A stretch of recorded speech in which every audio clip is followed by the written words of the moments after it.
Hello everyone, good morning everybody.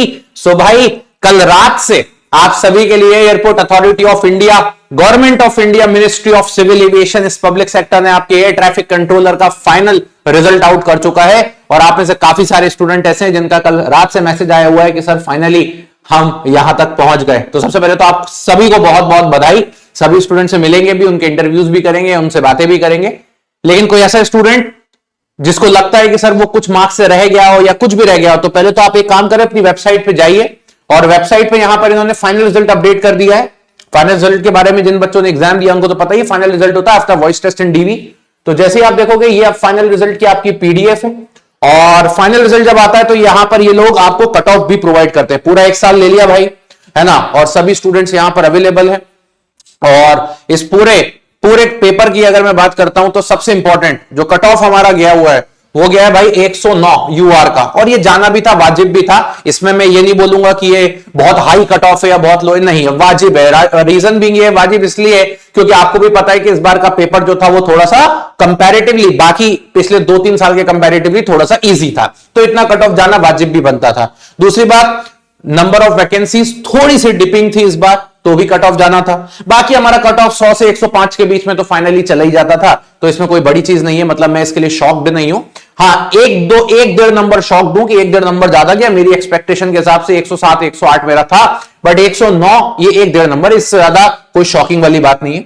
EWS 106 है, OBC 107 है, SC 100 है और एसटी 97 मार्क्स। तो ये फाइनली 309 स्टूडेंट्स को रिकमेंड किया है। आप सभी को बहुत बहुत बहुत बहुत बधाई। और आप सभी के लिए गाइस हमने एक गूगल फॉर्म ऑलरेडी इस वीडियो के नीचे लिंक में लगा दिया है, ताकि आप लोग अपने सभी स्टूडेंट्स अपनी सारी बातों को साझा करने के लिए, अपनी सारी बातों को शेयर करने के लिए इस गूगल फॉर्म को जरूर फिल करें। यहां पर आप अपनी बेसिक डिटेल्स भर सकते हैं और इसके बाद हम लोग आपसे कांटेक्ट भी करेंगे और आपसे बातें भी करेंगे कि कैसे आपने एग्जीक्यूशन किया या हमने कैसे आपको गाइड किया था, किस पैरामीटर पर आपने सारी चीजें करी, हर एक बारे में बात करेंगे। और इसी के साथ में एक चीज और बोलना चाहूंगा कि AAIATC का फाइनली 2025 का रिक्रूटमेंट इज नाउ ओवर। अब एयरपोर्ट अथॉरिटी ऑफ इंडिया जो है वो नए साइकिल के रिक्रूटमेंट को स्टार्ट करना चालू करेगी। इन सभी 309 कैंडिडेट्स को देश में 3 ट्रेनिंग सेंटर्स हैं, उन तीनों सेंटर्स पर भेजा जाएगा।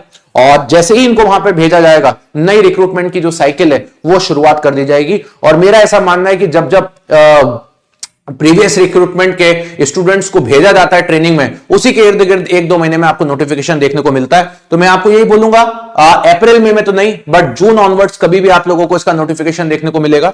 और जब भी अब नोटिफिकेशन आएगा, वापस से जो वैकेंसीज होती हैं वो कुछ इस प्रकार से ही होती हैं, 250, 300, 350, 400 ऐसे ही वैकेंसीज पर रिक्रूटमेंट आपको देखने को मिलता है, क्योंकि इतने ही कैंडिडेट्स हमारे एक बार में एकोमोडेट हो पाते हैं। बाकी समय समय पर AAIATC की सभी जानकारियां मैं आपको बताता रहूंगा, समय समय पर सारी बातें आप लोगों को बताता रहूंगा और बेहतर तरीके से हम इस कंटेंट को फिर पढ़ के फिर लेकर के जाएंगे। कोई ऐसा बच्चा जिसके कुछ ही मार्क्स से वो रह गया हो, 2 नंबर 5 नंबर, तो बिल्कुल हताश होने की जरूरत नहीं है। हर बार ऐसा देखा गया है कि AAIATC में जितने भी बच्चे थोड़े बहुत मार्क्स से रह जाते हैं वो अगली बार क्रैक कर ही लेते हैं, क्योंकि उनको क्रैक करने का एक बेहतर सोर्स, बेहतर फॉर्मूला पता चल जाता है। तो आपको अगले एग्जाम के लिए लग जाना है और अगले एग्जाम के लिए तैयारी करेंगे। So thank you so much, bye bye, take care and love you everybody.